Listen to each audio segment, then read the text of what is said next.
law enforcement and schools, and we talked among the superintendents, and they got together and set goals and objectives, and we had 4 days together with planning for school safety plans, hearing from our dispatch center, our fire departments, both county, city law enforcement, including all of our law enforcement agencies in the county, to look at these plans and to set a common goal for, basically our common goals for student safety. And what a neat thing that is. It's never been done here before. That does sound really very important and exciting. The question I have for you on this is, when we start to learn about new technologies or new ways that kids are interacting with each other, and the pace of technology often seems to go faster than the pace of change for school districts and governments and things like that, how quickly are you able to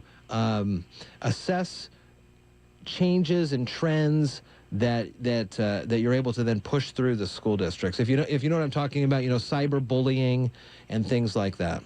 You're right, and I think everybody's always chasing technology, because, as you know, with the advent of almost every child carrying a cell phone anymore and having text capabilities and Snapchatting and all these things, oftentimes kids are conveying back to families or other people in school about things that are going on almost immediately.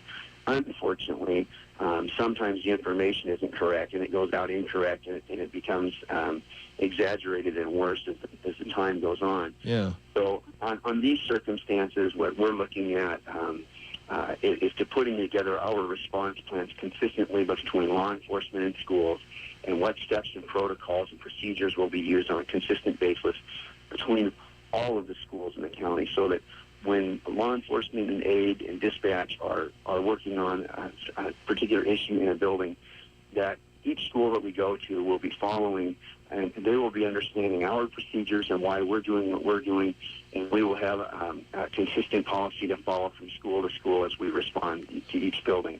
And yes, you're right on the technology. It goes so fast, as you can see in the news. You'll see things being reported. Even we report out now faster than we used to when we're able to tweet things out, so it works both ways. And then we have about a month or so left before the schools all get back together. Do you have any new information you can pass along about how the waterways have been? Any incidents that we need to be aware of? The waters, are they still cold and things like that?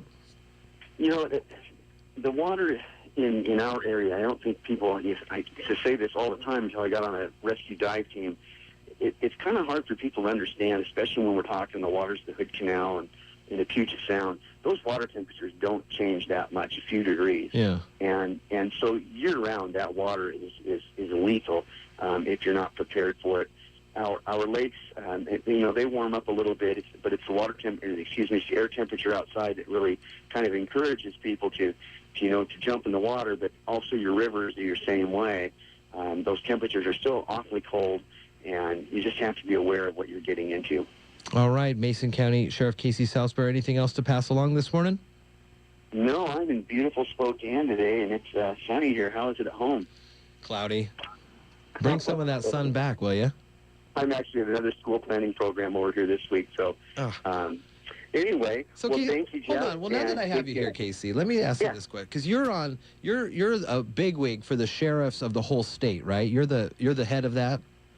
I was actually for a number of years I was on the board of directors, and I was the past president of the Washington State Sheriffs Association for 2 years, and then I was voted by the sheriffs and chiefs to be the president of Washington Association of Sheriffs and Police Chiefs. And this last year, it was my turn to step away, and now I'm the past president. So for one more year, I'm on the board of directors. You still got to do some of the work, but that's still great and puts a lot of great recognition as well on Mason County. So we thank you for all that extra hard work that you do. Well, thank you so much, Jeff. All right, Casey, we'll talk next week. Take care. Bye-bye. Bye-bye. 7:50 now at iFiber One News Radio, and a good morning to you.